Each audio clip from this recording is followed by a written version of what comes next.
A couple days ago, I finished my first 5-star book of the year, and it is When the Tides Held the Moon by Vanessa Vita Kelly.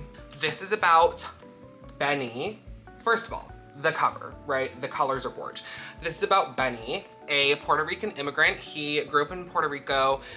His family all died in a hurricane, presumably. There was a hurricane, they disappeared, presumably died, and he was the only survivor. This happened when he was very young. A woman in the community found him and adopted him. He grew up with her. As an adult, he immigrated to New York, and that's where he continued to live for the rest of his life, working odd jobs, mostly as a blacksmith. So that's where we find him, working in blacksmith conditions, welding and shit. He has asthma, so like that's a huge conflict for him working in that environment.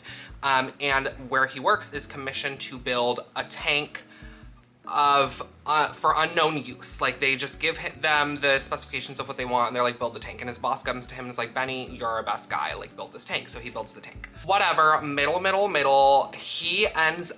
Benny ends up joining the people that commissioned the tank to catch the thing that the tank was for, and it ends up being for this merman, Rio. Turns out the people that commissioned the tank was like a sideshow oddities group. This is set in the 1920s, so it's like Barnum and Bailey-esque. More middle. Benny leaves working as a blacksmith. He hated it, it was bad for his lungs, and he joins the sideshow troupe to help maintain the tank. Well, because he's in such close proximity to the merman, Rio, in like upkeeping the tank, they end up falling in love and forming a relationship. And you guys, the yearning. Obviously, Rio is a merman bound to the water. Benny is a human on land.